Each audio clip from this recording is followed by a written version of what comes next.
Hello दोस्तों, मैं सूर्यवंशी भारद्वाज जयसोल में आपका स्वागत करता हूं। आज कक्षा 9th के भौतिक विज्ञान का पार्ट 2 है। इसके पहले हम लोग पार्ट 1 पढ़ लिए थे। ये पार्ट 1 है, पार्ट 2 है। पार्ट 1 पढ़ लिए थे।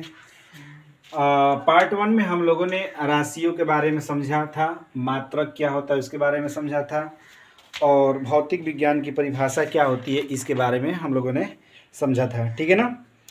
तो मूल राशियाँ और मतलब राशियाँ और भौतिक विज्ञान की परिभाषा क्या होता है, किसी भी चीज़ की मापने की जो मतलब कैसे किसी वस्तु को, किसी राशि को मापा जाता है, इसके बारे में हम लोगों ने पढ़ लिया था।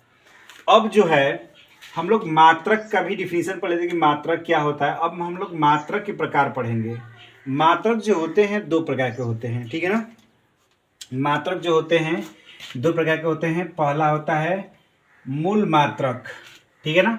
मूल मात्रक किसे कहते हैं? वे मात्रक जो स्वतंत्र होते हैं, किसी अन्य मात्रक पर निर्भर नहीं होते हैं, उसे कहते हैं मूल मात्रक। जैसे किलोग्राम, मीटर, सेकेंड, ये ऐसे मात्रक हैं। और भी हैं, जैसे मूल मात्रक देखा है तो ऐसे मूल मात्रक 7 होते हैं, क्योंकि मूल राशि 7 होती है इसलिए मूल मात्रक 7 होते हैं। लेकिन मैंने 7 नहीं लिखा है, किलोग्राम, मीटर, सेकेंड लिख दिया है। ठीक है ना। इतना से आप लोग काम चला लीजिएगा, आगे मैं इसके बारे में बताऊंगा।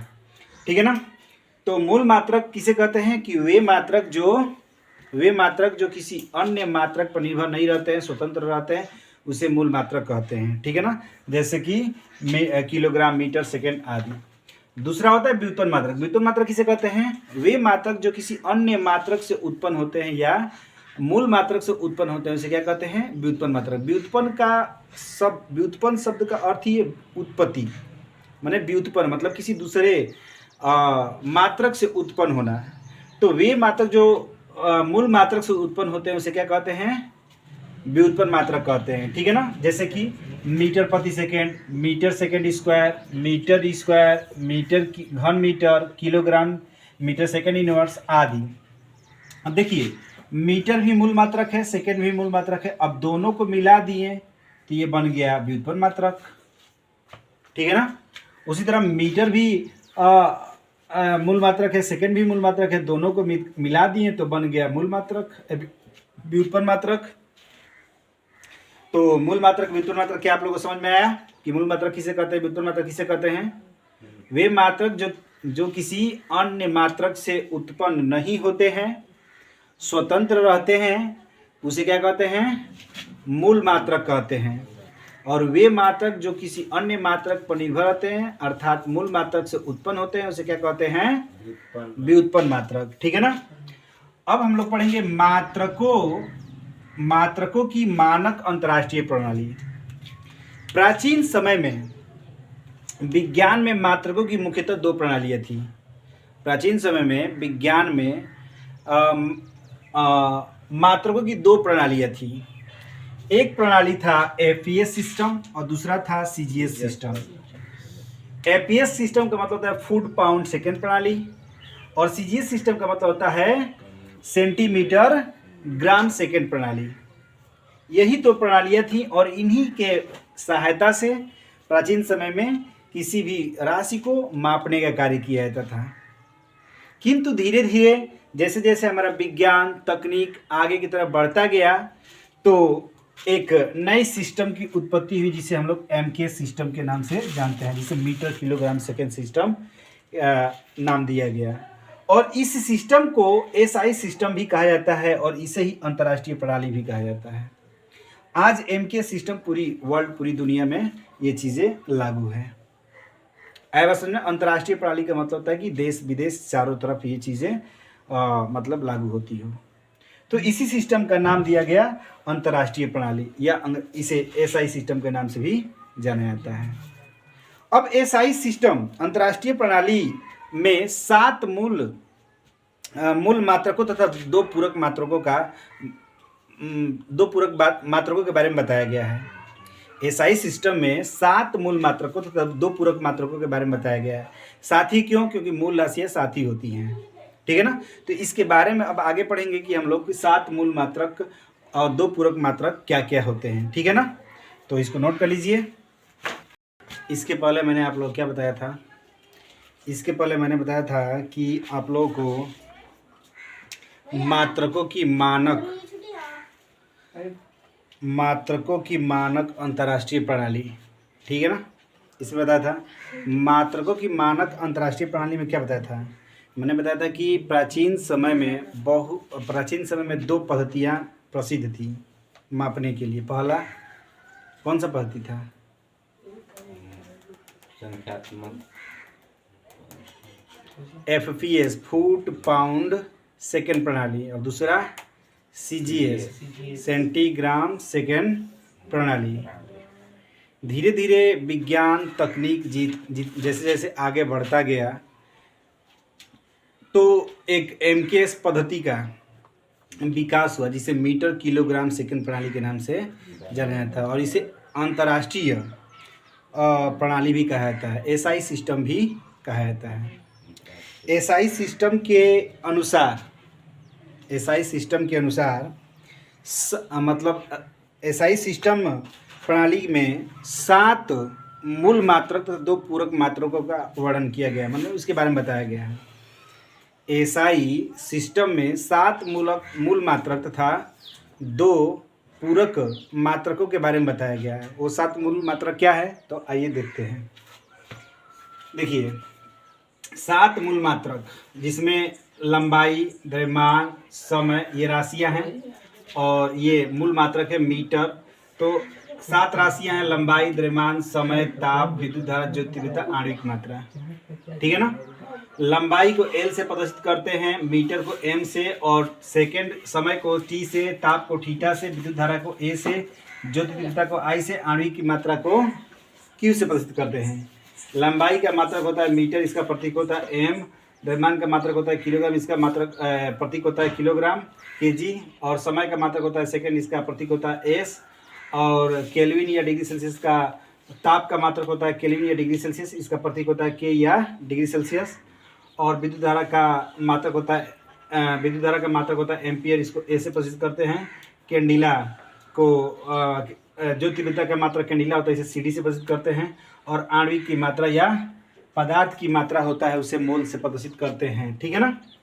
तो इस तरह से आपके मतलब कि अंतर्राष्ट्रीय प्रणाली में 7 मूल मात्रकों तथा 2 पूरक मात्रकों का वर्णन किया गया है, ठीक है ना, यह मतलब सम्मिलित किया गया है। पूरक मात्रक क्या होता है, रेडियन तथा स्टेरेडियन। ये 2 पूरक मात्रक हैं, ठीक है ना। रेडियन जो होता है कोण का मात्रक होता है, और स्टेरेडियन जो होता है घन कोण का मात्रक होता है, या ठोसीय कोण का मात्रक होता है। आया समझ में ना। देखिए ये चीज़ें जो मैं बता रहा हूँ आपके कक्षा 9th में भी है, 11th में भी मिलेगा, ठीक है ना। और जब भी कोई कंपटीशन पढ़ाया जाता है उसमें भी कंपटीशन में भी ये चीज़ें आपको काम आएगा, ठीक है ना। तो इसलिए इन चीज़ों को अच्छी तरह से आप अध्ययन करेंगे, ठीक है ना। अब हम लोग पढ़ेंगे मूल मात्रकों का पूर्व लग्न। मतलब किसी राशि की माप को यथासंभव कम पूर्णांकों में व्यक्त करने के लिए मूल मात्रकों के अपवर्तियों तथा अपवर्तकों का प्रयोग किया जाता है, ठीक है ना। मतलब मूल मात्रक के साथ या तो हम उसके आगे लगाते हैं, नहीं तो पीछे लगाते हैं। तो आगे लगाने को पूर्व लग्न कहा जाता है, पीछे लगाने को अपवर्त्य कहा जाता है, अपवर्तक कहा जाता है, ठीक है ना। अपवर्तियों और अपवर्तकों, ठीक है ना। तो आइए हम इसके बारे में देखते हैं। जैसे पूर्व लग्न अगर आ गया मतलब टेरा, पूर्व लग्न आ गया क्या, टेरा, तो टेरा को T से प्रदर्शित करते हैं, इसके 10 के पावर 12 होता है। पूर्व लग्न में आ गया गीगा, ठीक है ना, गेगा, तो ये हो जाएगा G, 10 के पावर 9 होता है इसका मान। मेगा M होता है प्रतीक, 10 के पावर 6 मान होता है इसका। किलो K होता है 10 के पावर 3 इसका प्रतीक होता है। हेक्टो H होता है इसका प्रतीक, 10 के पावर 2 होता है। डेका DE होता है प्रतीक, इसका 10 के पावर 1 होता है। उसी तरह डेसी, सेंटी, मिली, माइक्रो, नैनो, पीको, ठीक है ना।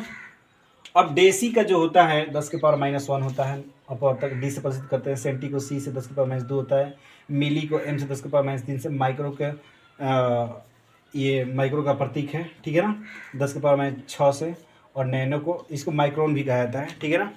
और नैनो को नैनो को n से 10 के पावर 9 होता है, -9 होता है। और पीको को p से 10 के पावर -12 होता है। अब इसको समझेंगे हम लोग कि मतलब कैसे, मतलब उदाहरण के माध्यम से कि कैसे मतलब कि पूर्व लग्न मतलब अपवर्तीय और अपवर्तक के रूप में कैसे इसको जोड़ा जाता है, ठीक है ना। जैसे मान लीजिए पूछ दिया जाए कि 1 किलोमीटर में कितना मीटर होता है। 1 किलोमीटर में, जैसे एग्जाम्पल में पूछ दिया जाएगा आपसे, जैसे 1 किलोमीटर में 1 केम का मतलब किलोमीटर में कितना मीटर होता है। तो आप लिखेंगे 1 गुणे 10 के पावर 3। 1 गुणे 10 के पावर 3 क्या मीटर लिखेंगे, क्या लिखेंगे, मीटर लिखेंगे। तो ये 10 के पावर 3 क्या है, 10 के पावर 3 क्या पूर्व लग्न के रूप में आप लोग प्रयोग किए हैं। 10 के पावर 3 वह है ना। हाँ, अब जैसे आपसे पूछ दिया जाए कि 1 माइक्रोमीटर में, पूछ दिया जाए कि 1 माइक्रोमीटर में, 1 माइक्रोमीटर में कितना मीटर होता है। 1 माइक्रोमीटर में कितना मीटर होता है। तो 1 माइक्रोमीटर, देखिए 1 माइक्रो कितना है, 10 के पावर माइनस 6 है। हाँ, तो 1 माइक्रोमीटर में होता है 10 के पावर माइनस 6 मीटर। आप 1 गुणे भी लिख सकते हैं, उससे कोई दिक्कत नहीं है, 1 से कोई मतलब नहीं ना। 1 गुणे 10 के पावर माइनस 6 मीटर, ठीक है ना। आपसे पूछ दिया जाए कि 1 सेंटीग्राम में कितना ग्राम होता है। 1 सेंटीग्राम में, 1 सेंटीग्राम में कितना ग्राम होता है। देखिए सेंटी कहाँ है, 10 के पावर माइनस 2 ग्राम होता है। कितना होता है, 10 के पावर माइनस 2 ग्राम। 1 गुणे 10 के पावर माइनस 2 ग्राम लिखेंगे, ठीक है। अब पूछ दिया जाएगा आपसे कि 1 नैनो सेकेंड में, 1 नैनो सेकेंड में कितना सेकेंड होता है। तो नैनो सेकेंड देखिए यहाँ है। हाँ, तो लिखेंगे 1 सेकेंड में, 1 नैनो सेकेंड में, 1 नैनो सेकेंड में 1 गुणे 10 के पावर कितना हो जाएगा, -9 सेकेंड। क्या चीज़ें समझ में आ रही है आपको। हाँ, ठीक है। तो इस तरह से ये चीज़ें हैं, इन चीज़ों को अच्छी तरह से आप लोगों को ध्यान से पढ़ना है, क्योंकि मैंने पहले ही बता दिया है कि ये चीज़ें 9th और 11th दोनों के लिए ही कारगर हैं, ठीक है ना। तो इसलिए इस चीज़ को अच्छी तरह से आप अध्ययन करेंगे। जो भी चीज़ें अगर कोई दिक्कत जहाँ होती है उस चीज़ को आप लोग पढ़ने का प्रयास करेंगे, ठीक है ना। तो आज के लिए इतना ही, धन्यवाद।